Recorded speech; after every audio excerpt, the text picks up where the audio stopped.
Welcome, curious minds, to another deep dive. Today, we're looking into a really compelling story from our source document, this New Hope PDF.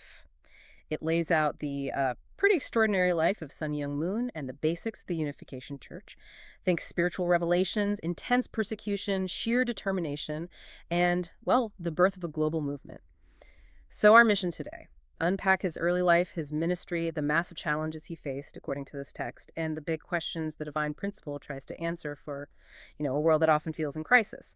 We're aiming to pull out the key insights from this document, give you a shortcut to understanding this unique perspective on faith, resilience, and that search for ultimate meaning. That's right. And what the source gives us is this narrative that really weaves together personal spiritual experience with major historical events, especially in 20th century Korea.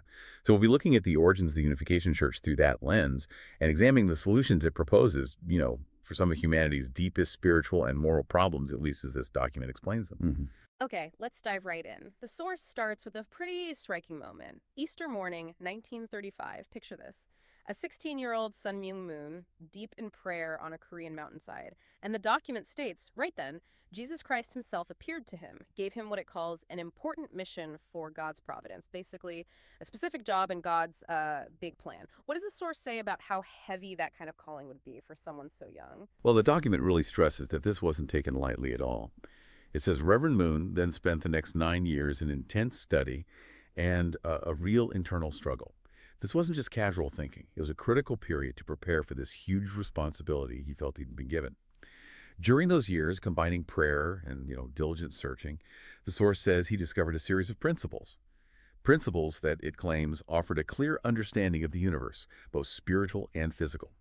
He also looked into history's meaning, found deeper layers in Bible parables and symbols, and, well, the source suggests he even came to understand the ultimate purpose behind all religions.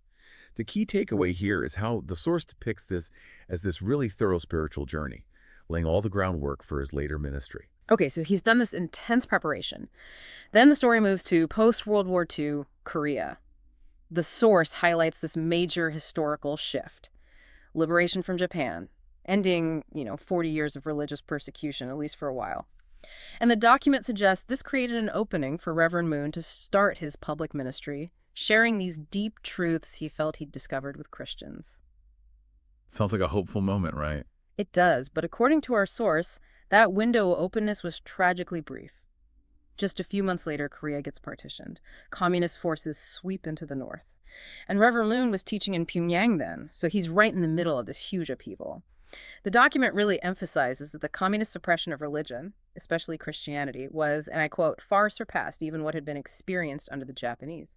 Christians were suddenly expected to just conform to an atheistic society. Really stark, dangerous change from that brief freedom. Wow. So his ministry is just getting started. The politics are chaotic. It sounds like his growing influence quickly became a problem. Our source says he gained a quite large following as a Christian leader there in Pyongyang, and that got the attention of the communist authorities fast. And then the document describes his arrest. One night, no warning, taken to the Daedong Police Department, tortured, brutally beaten, and just left for dead in the prison yard. Right, but the source then says his followers found him. He actually revived, incredibly. He started preaching again. Talk about resilience, just absolutely refusing to be silent. Yeah, and building on that theme of endurance, his next experience in the Hungnam labor camp, as the source describes it, is really telling. He gets rearrested not long after, sent to this camp further north, and the document is clear. Entering the camp, he immediately knew he'd been sent there to die. The conditions it details were deliberately lethal. Overworked, underfed, forced labor mining lime, sometimes it says, with bare hands, loading heavy bags. Really grim stuff. The survival rate, the source notes, was incredibly low. Most men didn't last more than 6 months. That's chilling. An environment literally designed to kill. Yeah. So how did he respond? What does the source say about his approach to just surviving that? Well, the document paints a picture of incredible resolve. It says he was determined that he would endure all difficulties. And the reason: he realized the importance of the message he had to give to the world. It wasn't just about him surviving. It was tied to this mission he felt he had. The source even highlights that he surpassed work quotas that were set impossibly high. And, kind of astonishingly, he was apparently given an award for his outstanding work record. An award? In a death camp? That's what the source claims. And he lived there for 2 years and 10 months, way longer than most. It really suggests the source views his inner belief as key to his physical endurance. And his inner life, his prayer during that time, is also quite powerful, as described. The source notes we don't have many direct words from him about it, but his early followers apparently said they seldom saw him sleep, always praying. And there's this quote attributed to him from that time. I never prayed from weakness. I never complained. I was never angry at my situation. I never even asked his help, but was always busy comforting him and telling him not to worry about me. That's quite a perspective. It goes on. I could only tell him that I would never be defeated by my suffering. Wow. I mean, praying to comfort God rather than ask for relief, that really underscores the conviction the source describes.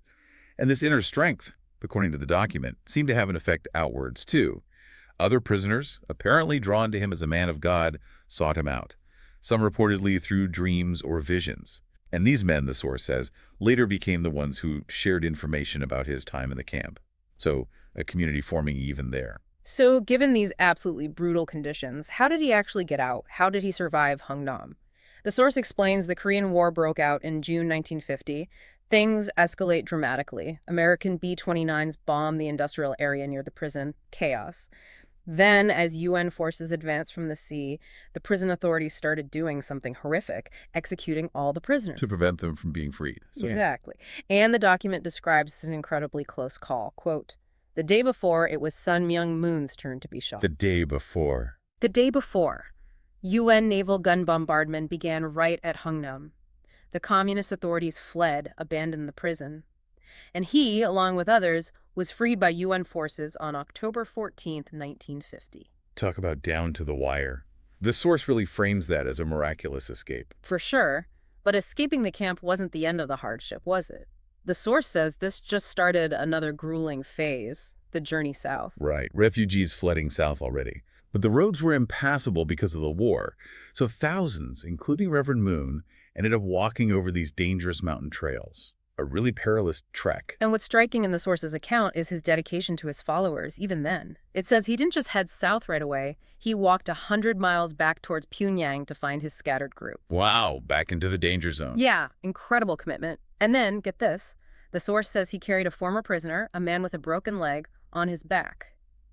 On a bicycle. On a bicycle. For how far? 600 miles. 600 miles to Busan, way down at the southern tip of Korea. That's almost unbelievable strength and compassion. Right.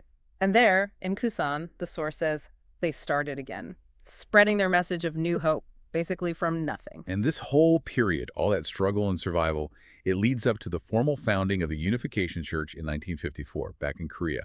The official name, the Holy Spirit Association for the Unification of World Christianity, built on what the source calls the divine principle.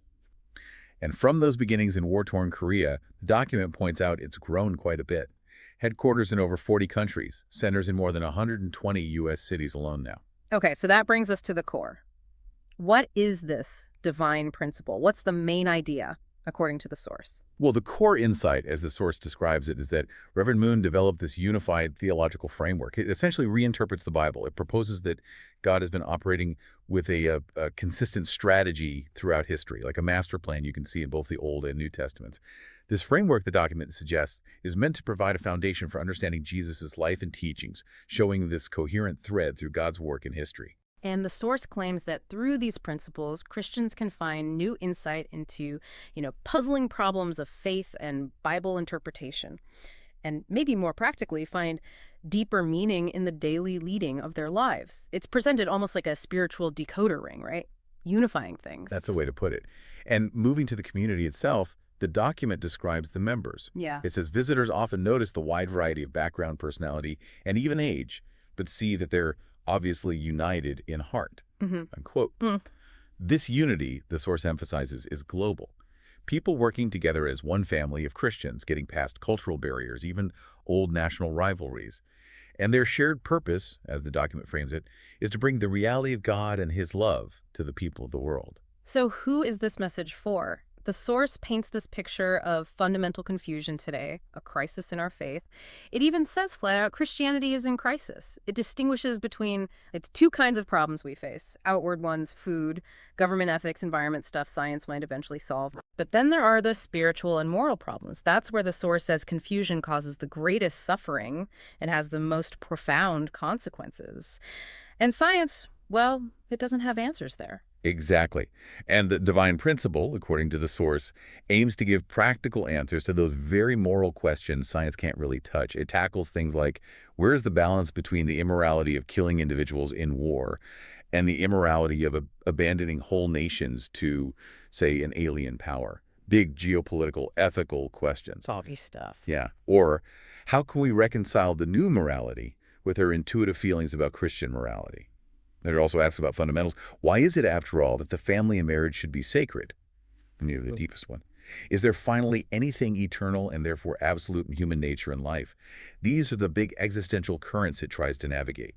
And probably the question so many people ask, especially when things are tough.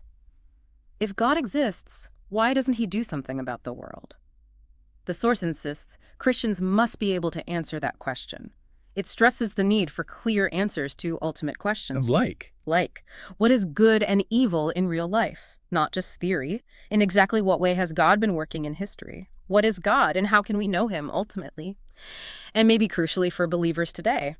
And what does God expect of Christians in this age of despair? These aren't small questions. Not at all. And the message Reverend Sun Myung Moon brings, as the source concludes its preface, is presented precisely as one that can deal with ultimate questions and provide clear and simple answers. That, it claims, can bring new hope today. It's positioned as a direct response to that perceived confusion and crisis, offering a framework for a more, well, hopeful future. So, today we've journeyed through this really extraordinary life story, at least as our source tells it, from that mountain revelation to surviving unbelievable suffering in Hungnam, that last-minute escape, founding a global movement. We've seen how Sun Myung Moon's experiences, as described here, shape this divine principle and its pretty ambitious goal: offer new hope by giving clear answers to huge questions about faith, morality, God's role, all in a world that feels pretty confusing. Yeah, what really stands out is how the source consistently links his personal experiences, especially the suffering, to this quest for deep, practical answers to life's biggest questions. The material lays out this spiritual framework aiming to clarify really complex ethical existential dilemmas from personal choices right up to global issues. And it connects them all back to what it calls God's consistent strategy throughout history. It's meant to offer not just understanding, but a path, a purpose, seen through the lens of this document anyway. This deep dive definitely highlights the power of personal conviction, doesn't it? Especially against extreme odds. And how, according to this source, that conviction can fuel the creation of whole new ways of understanding things, trying to make sense of suffering and offer some kind of hope. So as you think about this narrative we've explored from the source document, here's a final thought to ponder. In a world that, as the source puts it, is still wrestling with fundamental confusion and crises in faith, what might it mean for you personally to find a message offering clear and simple answers to the ultimate questions you carry? What kind of hope could that potentially bring into your own life?